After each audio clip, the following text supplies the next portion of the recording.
Assalamualaikum warahmatullahi wabarakatuh. Kami dari kelompok 9. Kali ini kita akan berdiskusi tentang fikih faraid atau waris. Yang pertama yaitu definisi waris. Secara terminologi hukum, kewarisan dapat diartikan sebagai hukum yang mengatur tentang pembagian harta warisan yang ditinggalkan ahli waris, mengetahui bagian-bagian yang diterima dari peninggalan untuk setiap ahli waris yang berhak menerimanya. Lalu dalam istilah umum, waris adalah perpindahan hak kebendaan dari orang yang meninggal dunia kepada ahli waris yang masih hidup, seperti yang disampaikan oleh Wiryono Projodikoro. Definisi waris itu apakah dan bagaimanakah pembagian hak-hak dan kewajiban-kewajiban tentang kekayaan seseorang pada waktu ia meninggal akan beralih kepada orang lain yang masih hidup. Lalu setelah kata waris tersebut, kita juga menemukan istilah lain yang berhubungan dengan warisan. Di antaranya yaitu waris adalah orang yang termasuk ahli waris yang berhak menerima warisan. Yang kedua yaitu muwaris, orang yang diwarisi harta bendanya atau orang yang meninggal baik secara hakiki maupun hukmi karena adanya penetapan pengadilan. Yang ketiga yaitu al-isri, adalah harta warisan yang siap dibagikan kepada ahli waris yang berhak setelah diambil untuk pemeliharaan jenazah, melunasi hutang, dan menunaikan wasiat. Lalu selanjutnya yaitu warasah, yaitu harta warisan yang telah diterima oleh ahli waris. Yang terakhir yaitu tirkah, yaitu seluruh harta peninggalan orang yang meninggal dunia sebelum diambil untuk pemeliharaan jenazah, melunasi hutang, dan menunaikan wasiat. Selanjutnya yaitu syarat dan rukun waris. Syarat waris yang pertama yaitu meninggalnya seorang pewaris, baik itu secara hakiki, hukmi, misalnya dianggap telah meninggal, maupun secara takdiri. Yang kedua yaitu adanya ahli waris yang hidup secara hakiki pada waktu pewaris meninggal dunia. Lalu yang ketiga yaitu seluruh ahli waris diketahui secara pasti baik bagian masing-masing. Adapun rukun waris dalam hukum kewarisan Islam itu ada 3 macam, yaitu yang pertama muwaris, yaitu orang yang diwarisi harta peninggalannya atau orang yang kewarisan hartanya. Dan itu ada syaratnya, yaitu muwaris benar-benar telah meninggal dunia. Kematian seorang muwaris itu menurut ulama ada 3 macam, yaitu yang pertama mati hakiki atau mati sejati, yang kedua yaitu mati hukmi, dan yang ketiga itu mati takdiri, mati menurut dugaan. Yang mati hukmi itu mati menurut putusan hakim atau yuridis. Lalu yang kedua yaitu ahli waris, yaitu orang yang dinyatakan mempunyai hubungan kekerabatan, baik hubungan darah atau nasab, hubungan sebab semenda atau perkawinan, atau karena memerdekakan hamba sahaya. Lalu syaratnya itu pada saat meninggalnya muwaris, ahli waris diketahui benar-benar dalam keadaan hidup, termasuk dalam hal ini adalah bayi yang masih dalam kandungan atau al-hamil. Terdapat juga syarat yang lain yang harus dipenuhi, yaitu antara muwaris dan ahli waris itu tidak ada halangan saling mewarisi. Lalu yang terakhir yaitu maurus atau al-miras, yaitu harta peninggalan si mayit setelah dikurangi biaya perawatan jenazah atau pelunasan hutang dan pelaksanaan wasiat. Lalu selanjutnya yaitu golongan ahli waris, orang-orang yang berhak menerima harta waris dari seseorang yang meninggal sebanyak 25 orang, yang terdiri dari 15 orang dari pihak laki-laki dan 10 orang dari pihak perempuan. Adapun golongan ahli waris dari pihak laki-laki yaitu yang pertama anak laki-laki, yang kedua anak laki-laki dari anak laki-laki atau cucu dari pihak anak laki-laki, terus ke bawah, dan itu asalkan pertaliannya masih terus laki-laki. Yang ketiga yaitu bapak. Lalu yang keempat kakek dari pihak bapak dan terus ke atas, dan pertaliannya yang belum putus dari pihak bapak. Lalu yang kelima yaitu saudara laki-laki seibu sebapak. Yang keenam, saudara laki-laki sebapak saja. Yang ketujuh, saudara laki-laki seibu saja. Yang ke-8 yaitu anak laki-laki dari saudara laki-laki yang seibu sebapak. Dan yang ke-9 yaitu anak laki-laki dari saudara laki-laki yang sebapak saja. Lalu yang ke-10 yaitu saudara laki-laki dari bapak atau paman dari pihak bapak yang seibu sebapak. Lalu yang ke-11 yaitu saudara laki-laki bapak yang sebapak saja. Yang ke-12 yaitu anak laki-laki saudara bapak yang laki-laki atau paman yang seibu sebapak. Yang ke-13 yaitu anak laki-laki saudara bapak yang laki-laki atau paman yang sebapak saja. Lalu yang ke-14 yaitu suami, dan yang terakhir yaitu laki-laki yang memerdekakannya. Yang memerdekakannya itu maksudnya yang memerdekakan si mayat tadi. Lalu yang ke-10 apabila 10 orang laki-laki tersebut di atas semua ada, maka yang mendapat harta warisan itu hanya 3 orang saja, yaitu bapak dan anak laki-laki dan suami. Lalu yang dari golongan pihak perempuan yaitu yang pertama anak perempuan, yang kedua anak perempuan dari anak laki-laki, dan seterusnya ke bawah, asalkan itu pertaliannya dengannya meninggal itu masih terus. Lalu ibu, yang keempat yaitu ibu dari bapak, yang kelima adalah ibu dari ibu, terus ke atas pihak ibu sebelum berselang laki-laki. Yang keenam yaitu saudara perempuan seibu sebapak, yang ketujuh yaitu saudara perempuan yang sebapak, dan yang ke-8 itu saudara perempuan seibu, yang ke-9 istri, dan yang ke-10 itu perempuan yang memerdekakan si mayat.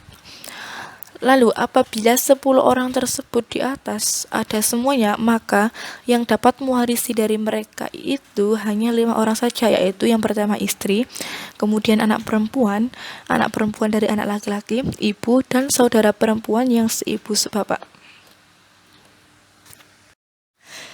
Lalu beberapa hak yang bersangkutan dengan harta waris. Sebelum dilakukan pembagian harta waris, terdapat beberapa hak yang harus didahulukan. Dan hak-hak tersebut adalah yang pertama, hak yang bersangkutan dengan harta itu seperti zakat dan sewanya. Yang kedua yaitu biaya untuk mengurus mayat seperti harga kafan, upah menggali tanah kubur, dan sebagainya. Sudah hak yang pertama tadi diselesaikan, sisanya barulah dipergunakan untuk biaya mengurus mayat. Yang ketiga yaitu hutang yang ditinggalkan oleh si mayat, dan yang terakhir yaitu wasiat si mayat, namun banyaknya tidak lebih dari 1/3 dari harta peninggalan si mayat. Selanjutnya yaitu bagian-bagian ahli waris. Yang pertama yang mendapat setengah harta, itu yang pertama zauj atau suami, dengan syarat tidak bersamaan dengan far'un waris, anak laki-laki atau cucu laki-laki dari anak laki-laki, anak perempuan dan cucu perempuan dari anak laki-laki. Yang kedua yaitu anak perempuan apabila ia hanya sendiri, tidak bersama-sama dengan saudaranya. Lalu yang ketiga yaitu anak perempuan dari anak laki-laki apabila itu tidak ada anak perempuan berdasarkan keterangan ijma. Yang keempat yaitu ukhtun saudara perempuan yang seibu sebapak apabila tidak ada bapak sendirian, dengan artian tidak ada far'un waris, juga tidak ada orang laki-laki yang mengasobahkannya. Lalu yang terakhir yaitu ukhtun li'ab, saudara perempuan seayah apabila tidak ada bapak, tidak ada yang mengasobahkannya, tidak ada far'un waris, juga tidak ada ukhtun atau saudara kandung ayah. Lalu yang mendapat 1/4 harta, yang pertama yaitu suami. Apabila istri meninggal dunia itu meninggalkan anak, baik anak laki-laki ataupun anak perempuan, atau meninggalkan anak dari anak laki-laki, baik laki-laki maupun perempuan, bersama dengan far'un waris. Yang kedua yaitu zaujah, istri, baik hanya 1 orang ataupun berbilang. Jika suami tidak meninggalkan anak, baik anak laki-laki maupun anak perempuan, dan tidak pula anak dari anak laki-laki, baik laki-laki maupun perempuan itu, maka apabila istri itu terbilang 1/4 itu dibagi rata antara mereka. Lalu selanjutnya yang mendapat 1/8 harta, yaitu zaujah atau istri, baik ataupun terbilang mendapat warisan dari suaminya 1/8 dari harta kalau suaminya yang meninggal dunia itu meninggalkan anak, baik anak laki-laki ataupun perempuan, atau anak dari anak laki-laki, baik laki-laki ataupun perempuan, itu bersama dengan far'un waris. Lalu yang mendapatkan 2/3 harta itu diberikan kepada orang yang mendapatkan bagian setengah selain zauj atau suami, dengan syarat bersamaan dengan saudara perempuan baik 2 atau lebih, dan juga harus menetapi syarat sebagaimana waktu mendapatkan setengah. Selanjutnya yang mendapatkan 1/3 harta, yaitu ibu, dengan syarat tidak bersamaan dengan far'un waris dan juga tidak bersamaan dengan beberapa saudara laki-laki maupun perempuan mayit. Yang kedua yaitu auladul 2 orang saudara atau lebih dari saudara yang seibu, baik laki-laki maupun perempuan, dengan syarat apabila tidak bersamaan dengan bapak, kakek, dan tidak ada far'un waris. Lalu yang mendapat 1/6 harta, yaitu ibu apabila ia bersamaan dengan far'un waris dan beberapa saudara laki-laki dan perempuan mayit. Yang kedua yaitu abun, bapak si mayit, dengan syarat bila bersamaan dengan far'un waris. Yang ketiga yaitu jadatun atau nenek, baik dari ibu ataupun bapak. Kalau ibu tidak ada, hal ini beralasan dari hadis yang diriwayatkan oleh Zaid, yang artinya sesungguhnya Nabi SAW telah menetapkan bagian nenek 1/6 dari harta. Selanjutnya yaitu jadun, kakek, dengan syarat bersamaan dengan far'un waris dan tidak mahjub atau tidak terhalang oleh bapak. Lalu bintu ubenin, anak perempuan dari anak laki-laki atau cucu perempuan dari anak laki-laki, 1 atau lebih bila bersamaan dengan bintun, anak perempuan 1 dan tidak ada yang menghasubahkannya. Lalu auladul saudara yang seibu baik laki-laki maupun perempuan, dengan syarat sendirian, tidak ada bapak, kakek, dan tidak ada far'un waris.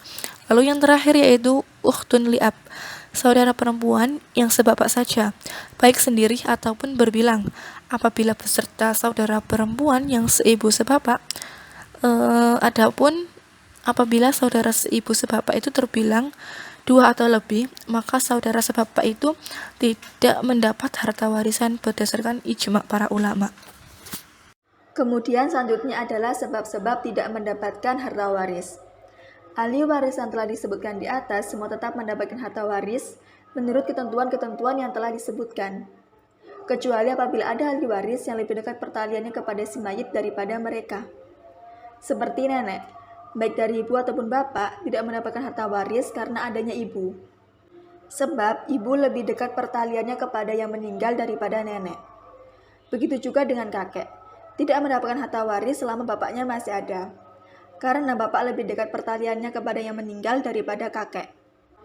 Kemudian saudara seibu, tidak mendapatkan harta waris karena adanya anak, baik laki-laki ataupun perempuan, anak dari anak laki-laki, baik laki-laki ataupun perempuan, bapak, dan kakek. Kemudian saudara sebapak. Saudara sebapak tidak mendapatkan harta waris dengan adanya bapak, anak laki-laki dari anak laki-laki atau cucu laki-laki, dan saudara laki-laki yang seibu dan sebapak.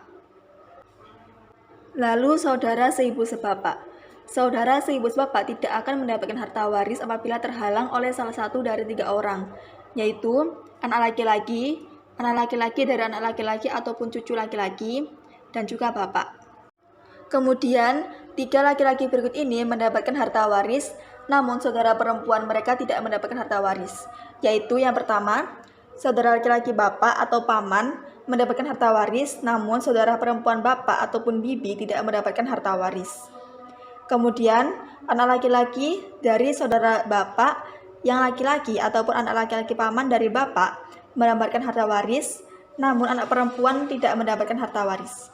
Kemudian yang terakhir adalah anak laki-laki dari saudara laki-laki mendapatkan harta waris, namun anak perempuan tidak mendapatkan harta waris. Kemudian macam-macam al-hijab. Al-hijab terbagi menjadi 2 bagian.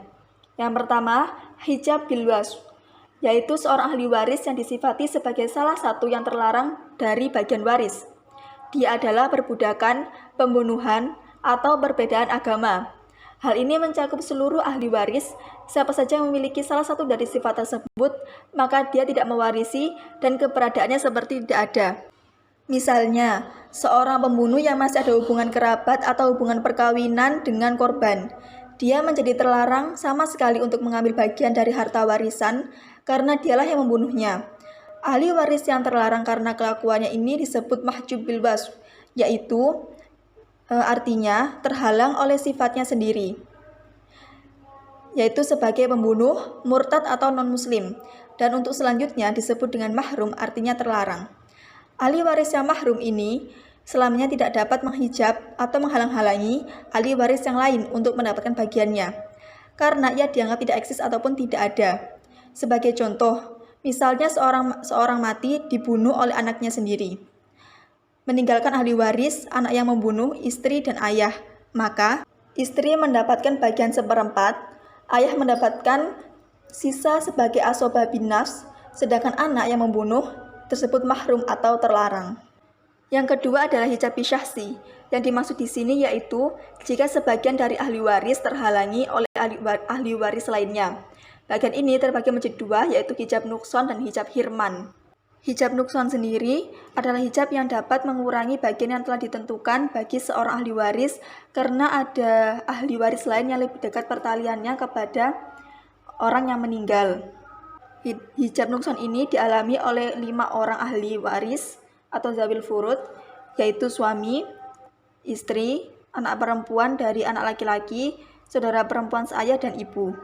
Kemudian hijab hirman adalah hijab yang menyebabkan seorang ahli waris sama sekali tidak mendapatkan bagian waris. Lalu macam-macam asoba. Asoba atau sisa sendiri terbagi menjadi 3 macam. Yang pertama adalah asoba binafsi. Asoba binafsi adalah setiap ahli waris laki-laki yang dekat pertaliannya dengan orang yang meninggal kecuali suami dan pertaliannya itu tidak melalui jalur perempuan.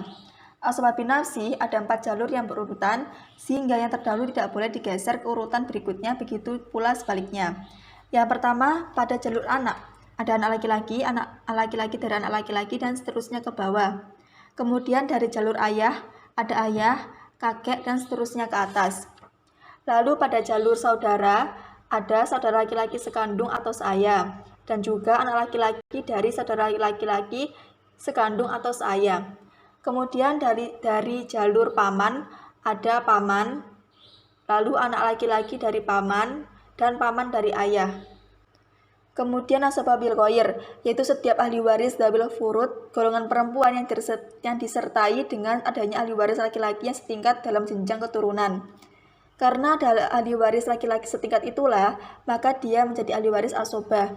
Kedudukan sebagai asoba bil ghair itu hanya berlaku bagi ahli waris perempuan yang ketentuan bagian warisannya adalah 1/4 jika hanya 1 orang dan 2/3 jika lebih dari 1 orang. Yang terakhir adalah asoba ma'al ghair. Kemudian asoba ma'al ghair yaitu setiap orang perempuan yang menjadi asoba karena adanya ahli waris perempuan yang lain. Yang terakhir adalah hal-hal yang bisa menghalangi waris. Pada umumnya hal-hal yang bisa menghalangi mewarisi itu ada 3 macam. Yang pertama adalah pembunuhan. Pembunuhan adalah sesuatu perbuatan yang mutlak menjadi penghalang waris.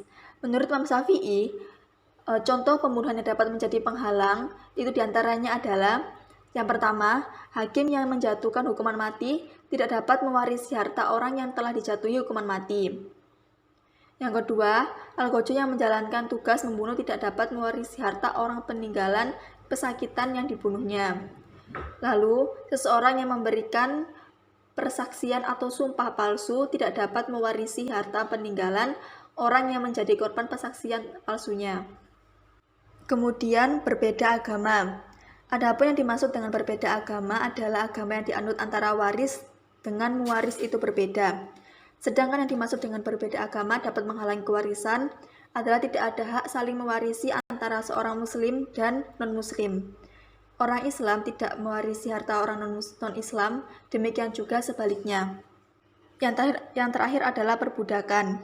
Secara umum, mayoritas ulama sepakat bahwa seorang budak terhalang menerima warisan, Karena budak atau hamba sahaya secara yuridis tidak cakap dalam melakukan perbuatan hukum, sedangkan budak dikuasai oleh tuannya, sehingga ketika tuannya meninggal, maka seorang budak tidak berhak untuk mewarisi. Karena pada hakikatnya, seorang budak juga merupakan harta, dan sebagai harta, maka dengan sendirinya benda itu bisa diwariskan. Demikianlah presentasi dari kelompok kami. Ada kurang lebihnya kami mohon maaf. Wassalamualaikum warahmatullahi wabarakatuh.